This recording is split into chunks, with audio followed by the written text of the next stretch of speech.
우리 주 예수 그리스도 안에서 여러분 모두에게 행복한 새해가 되시기를 축복합니다. 해피 뉴 이어. 여러분은 어젯밤 어떤 식으로 송구영신 시간을 보내셨습니까? 저는 항상 그 시간이면은 교회에 모여서 모두 교인들이 함께 송구영신 예배를 드리는 것도 좋지만은 집에서 가족들과 조용히 지난 한 해를 돌아보고 개인적으로 또한 지난 해가 지나가고 새해 영시가 시작될 때 회개할 것은 회개한 후에 영시가 되면은 환호를 지르는 게 아니라 새해를 위한 기도로 이렇게 새해를 맞는 것을 이렇게 전통적으로 그렇게 하길 좋아합니다. 이제 드디어 지난했던 2020년이 지나가고 2021년 1월 1일 새해 아침이 밝았습니다. 지난 한 해가 힘들었던 것만큼 새해에 대한 기대도 그 어떤 때보다 큽니다. 우리가 신앙생활을 하면서 웬만한 거는 거의 다 신앙의 힘으로 이겨낼 수 있지만은 정말 힘든 건 뭐냐면은 두 가지가 있는데 첫째는 10절에서 보듯이 대적들의 비방과 조롱입니다. 예수님을 안 믿을 때라면 맞붙어 싸우거나 그 사람들을 내가 가진 힘을 가지고 또 어떤 능력이나 그런 것들을 통해서 혼을 내줄 인간적 방법을 모색할 수도 있겠지요. 그러나 하나님을 우리의 주인으로 주님으로 믿는 자들은 이러한 모든 억울하고 화가 나고 원통한 일들을 겪더라도 심판자이신 하나님의 손에 맡겨야 함을 알기 때문에 그러지 않기로 결심을 하지만은 마음은 불편하고 힘들기 마련입니다. 그럴 때 어떻게 해야 될까요? 그리고 우리가 신앙생활하면서 힘든 것 두 번째는 우리 주변의 환경이 우리를 힘들게 하는 것입니다.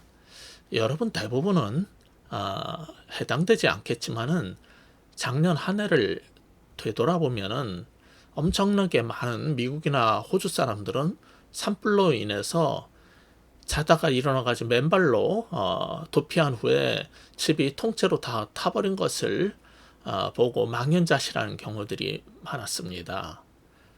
또 우리나라에서도 어떤 사람들은 지난 여름에 폭우와 산사태로 혹은 태풍과 홍수로 집과 사업장이 다 무너진 경우도 있을 것입니다. 이런 것들은 우리의 의지와 관계없이 발생하는 어려움들이에요. 특히 지난해 2020년에는 너나 나나 할 것 없이 모두 겪고 있었던 것이 코로나19 사태 아닙니까? 우리 모두 정말 너무 힘든 시간을 보내고 있었죠. 그 결과 우리의 삶의 방식이 바뀌었고 일상이 파괴되었어요. 그리고 생활하는 방식이 다 달라졌습니다. 그 가운데 코로나 걸려서 직접적으로 아파서 힘든 사람도 주변에 너무나 많이 생겼고 우리 주변에 여러 교회들도 목사님들조차 코로나 걸려서 이제 격리되는 것들을 제가 보았고 특히 우리 국민 중에 작은 가게 하면서 하루하루 먹고 살려고 애쓰던 많은 사람들이 정말 경제적으로 고통을 겪었습니다. 정부의 지원마저 없었다면은 가게를 하루하루 버틸 수 없을 정도로 고통받고 있다는 사실들을 우리는 뉴스에서 많이 보았습니다. 그걸 볼 때마다 참 마음이 아팠어요. 그런 일이 계속 반복되자 우리 국민들의 상당수가 이제 우울증이 심해지고 또 참던 것, 인내하던 것들이 이제 어느 정도 한계에 도달하게 되자 분노가 쉽게 폭발하는 그런 일들이 발생하기 시작했어요. 그런 사회 현상에다가 권력 다툼 혹은 정치적 이념적 대립으로 인한 갈등은 우리를 더 힘들게 만들고 있습니다.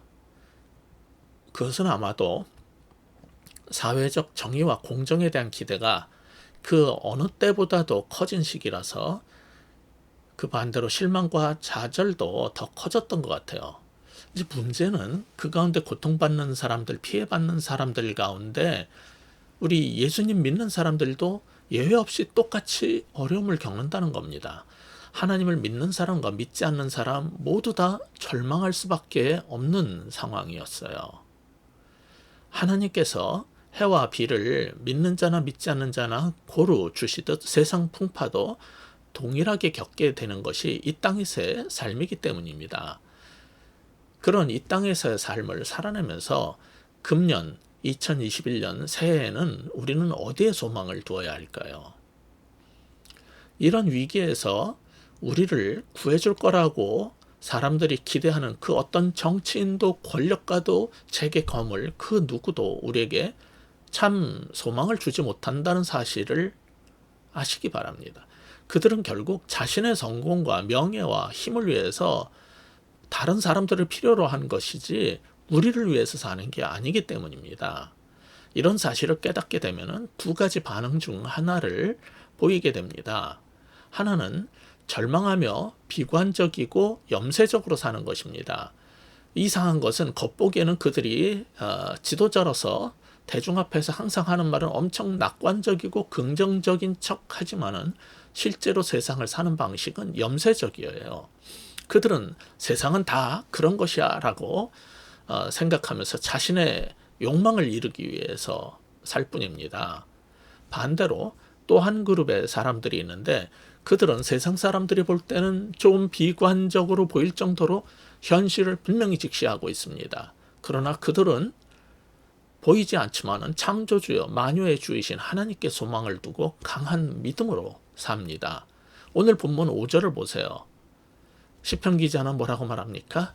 내 영혼아 네가 어찌하여 낙심하며 어찌하여 내 속에서 불안해하는가? 너는 하나님께 소망을 두라. 그가 나타나 도우심으로 말미암아 내가 여전히 찬송하리로다 합니다. 여기서 5절에서 보듯이 시편 기자 역시 세상을 살면서 낙심할 때가 있고 세상을 직시할 때 그 마음속에 불안해할 수 있습니다. 그건 이 세상을 사는 누구나 다 똑같은 일입니다. 그러나 그들은 그 문제를 어떻게 극복합니까? 5절 중반부처럼 너는 하나님께 소망을 두라. 너는 하나님께 소망을 두라고 자기 영혼에게 명령합니다. 창조주여, 지금도 해와 달과 별을 붙잡고 운행하시는 하나님 외에는 소망이 없고 오직 그분만이 이 모든 문제를 해결할 수 있는 참 소망임을 알기 때문입니다. 그런 믿음의 사람들은 세상의 어떤 천재지변과 어떤 상황의 변화도 무너뜨릴 수 없습니다. 그들을 힘들게 하는 것은 단 한 가지입니다. 4절 보십시오. 내가 전에 성의를 지키는 무리와 동행하여 기쁨과 감사의 소리를 내며 그들을 하나님의 집으로 인도하였더니 이제 이 일을 기억하고 내 마음이 상하는도다. 그 사람들은 어떤 사람이라고요? 우리가 교회로 인도해서 함께 신앙생활하며 찬송을 부르던 소위 신앙이 있다던 사람들이에요. 근데 그들이 어떻게 해서 우리의 마음이 이렇게 상한다고요? 3절처럼 사람들이 종일 내게 하는 말이 내 하나님이 어디 있느냐 하오니 내 눈물이 주야로 내 음식이 되었도다. 내가 믿는다는 그 하나님이 도대체 지금 어디 계시냐? 우리가 이렇게 힘든데 하나님이 살아계시다면 이런 일이 있을 수 있냐? 이런 식으로 우리를 힘들게 내버려 두겠냐 하면서 대적하는데 그 대적이 어디에 있는 사람들이에요? 같이 교회 안에서 신앙생활하는 사람들 가운데 있단 말이에요. 그것이 우리를 눈물 나게 하고 괴롭힐 뿐입니다. 같이 교회 다니던 사람들, 소위 기독교인이라면서 함께 신앙생활 하던 사람들이 믿음 없는 소리를 하면서 하나님을 모독하는 것이 우리를 가장 힘들게 합니다. 그게 너무 힘들어서 하나님의 살아계심을 보여달라고 외치는 것이 우리 성도들의 눈물의 기도인 것입니다. 이런 일을 우리가 겪지만은 참된 믿음의 사람들은 세상 환경의 재앙은 그리고 어떤 재난은 물론 같이 종교인이라는 믿음 없는 사람들의 비방과 조롱에도 절대로 넘어지지 않습니다. 왜냐하면 아까 본 것처럼 5절에서 이 말씀처럼 내 영혼아 너는 하나님께 소망을 두라고 외치기 때문입니다. 우리는 확신합니다. 우리가 하나님께 소망을 두면은 5절 후반부처럼 그가 나타나 도우실 것이고 그로 인해서 우리는 여전히 찬송하게 될 것이기 때문입니다. 우리 교회는 어떤 교회들처럼 신년 축복 성회를 하지 않습니다. 평소에는 신앙생활을 성실하게 하지 않다가 입시 때만 되면 수능 기도회에 새벽부터 나와서 끝날 때까지 하루 종일 열심히 기도하다가 성적 잘 나오면은 또 안 나오는 사람들, 그거하고 똑같은 게 뭡니까? 평상시에 다 딴짓하고 제대로 하나님 믿지 않고 살다가 연말 연시만 되면은 송구영신 예배니 신년 예배니 신년 축복성회니 가서 축복받아가지고 1년을 잘 버티면 된다는 생각을 갖는 사람들이 있어요. 어떤 교회는 또 그런 사람들의 생각에 부응을 해서 그렇게 같이 움직입니다. 그러나 우리 유비긴 교회는 1년짜리 부적 팔지 않습니다. 우리 교회는 코로나가 사라지고 현장 예배를 드려도 어떤 교회들처럼 신년 예배가 끝나면은 축복의 말씀 뽑기도 하지 않을 것입니다. 하나님 말씀이 중국집에서 나눠주는 포춘 쿠키도 아니고 뭐 오늘의 운세를 뽑는 것도 아니고 또 성경 말씀이 애군을 몰아내고 복을 끌어다 주는 부적이 아니지 않습니까? 우리는 믿음으로 사는 것이지 하나님과 그의 말씀을 믿고 읽는 거지 신년 예배가 무슨 한 해를 축복해 줄 복권 뽑기 하는 게 아니란 말입니다. 여러분도 믿음으로 산다면서 은근히 신년 예배에서 목사의 안수기도를 받고 말씀 뽑기를 잘해서 더 큰 축복의 말씀을 잘 뽑아가지고 액자에 넣고 잘 보이는 데에다가 걸어두면 한 해가 잘 될 것 같다라는 생각을 한다면은 신앙 좋은 채 하지만은 여전히 샤머니즘적 종교 생활을 하고 있다는 것을 깨달으셔야 됩니다. 저는 1월 1일만 축복을 비는 안수기도를 해준다든가 뽑기 방식으로 성구 부적을 주지 않습니다. 그러나 여러분의 목사로서 항상 여러분을 기억하고 하나님의 축복이 여러분에게 임하기를 기도할 것이고 항상 축복과 심판의 말씀으로 균형 있게 인도할 것입니다. 그러므로 새해 축복의 말씀을 부적처럼 받지 말고 매일 성경을 읽고 하나님 말씀을 매일 묵상하며 하루하루 일용할 양식으로 살면서 매 순간 믿음으로 살아내기 바랍니다. 하나님 말씀은 믿음으로 사는 사람에게 축복, 믿음대로 바르게 하나님 앞에서 의롭게 살지 않는 사람들에게는 심판이 있다는 것을 분명히 가르치고 있습니다. 그것은 우리가 매 순간을 믿음으로 살아내면은 되는 문제이지 두려울 것 하나도 없습니다. 그렇게 사는 사람들에게는 오늘 본문 말씀처럼 주께서 나타나 도우심으로 말미암아 내가 여전히 찬송하리로다 라는 말씀이 우리의 삶에서 성취될 것입니다. 그 사실을 믿으면서 2021년 새해를 저와 함께 같이 새롭게 시작하십시다. 뉴비긴 하십시다. 작년이 힘들었기 때문에 우리 믿는 사람들도 새해에 대한 걱정과 두려움이 있을 수 있습니다.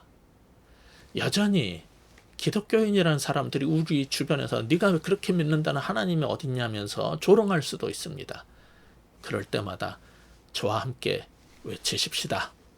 내 영혼아, 내가 어찌하여 낙심하며 어찌하여 내 속에서 불안해하는가? 너는 하나님께 소망을 두라. 그가 나타나 도우심으로 말미암아 내가 여전히 찬송하리로다. 이것이 2021년을 시작하는 여러분과 저의 믿음의 고백이 되길 바랍니다. 해피 뉴 이어. 2021년 하나님의 축복이 여러분 모두에게 그리고 여러분 가정에게 여러분의 앞길에 넘치도록 함께 하시기를, 그 은혜가 풍성이 넘쳐 주변 사람들을 적시는 그런 축복이 있기를 우리 주 예수 그리스도의 이름으로 축복합니다. 기도하시겠습니다. 하나님 아버지, 너무나 힘들었던 2020년이 지나가고 이제 2021년 새해가 시작되었습니다. 금년에도 코로나와 함께 갈 수밖에 없는 전반부가 되겠지만 그래도 소망을 가지고 일어나게 하여 주시고 오직 믿음으로 살게 하여 주시옵소서. 우리의 심령에게, 우리 영혼에게 너는 어찌하여 불안해하고 낙심하여 하느냐라고 불안해하지 말라, 너는 하나님께 소망을 두라고 외칠 수 있는 우리 모두가 될 수 있도록 믿음의 사람으로 금년 한 해를 시작할 수 있도록 도와주옵소서. 그럴 때 주께서 나타나 도우심으로 우리가 매일 우리 입에서 찬송이 넘칠 것을 믿사오니 주님, 이 말씀처럼 우리를 붙잡아 주시고 동행해 주시고 함께해 주시옵소서. 이제 다시 한번 하나님께 참된 소망을 두고 시작하는 우리 뉴비긴 교회 성도들과 하나님의 백성들에게 주께서 축복으로 은혜로 함께해 주실 줄 믿사옵고 예수 그리스도의 이름으로 축복하며 기도하옵나이다. 아멘. 하나님께서 함께하심으로 우리에게 이 소망이 현실이 되는 2021년이 되기를 다시 한번 축복합니다. 해피 뉴 이어.